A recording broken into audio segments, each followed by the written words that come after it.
Is Jeff Barber from GDC, and we're a company involved with the automotive industry. Primarily what we do is take ground up car tires and recycle plastics like milk jugs, turn it back into parts that go into cars. So we've done that actually for a long time, since about 1996. But the focus recently, especially this last year, has been with a project with General Motors and John Bradburn in particular, taking car tires, these recycled plastics, and boom socks from the Gulf oil spill.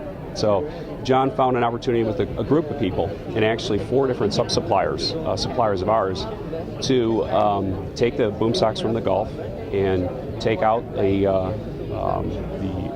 oil and the salt water, and then densify the material. We took the pellets, re-pelletized it into a recycled product that then went to Detroit Hamtramck Assembly Plant, and we have parts on the Chevy Volt. So over the past year, we've produced enough parts to basically have a 1-year supply on the Volt for 2010. So that was exciting.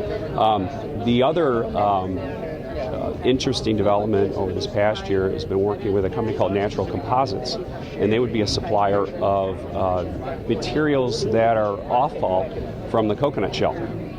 So we'll take a ground-up shell product and then take that material and use it as filler in injection molded plastics, which has impact resistance that's been considered very high, and it's been a great development.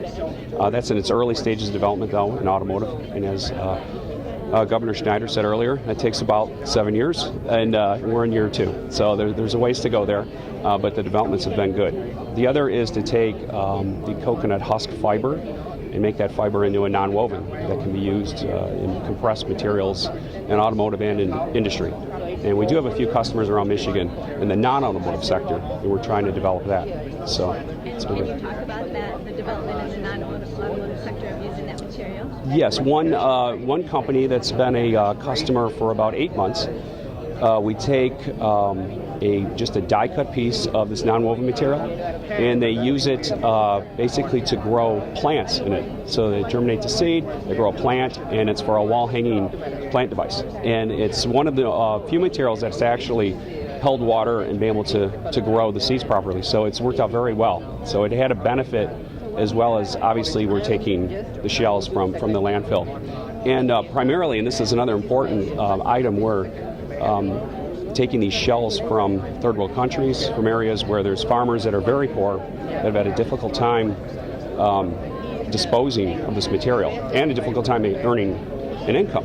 So they're earning more money. Instead of dousing kerosene on these mounds of coconuts and having to burn them, we can put some of that offal to good use.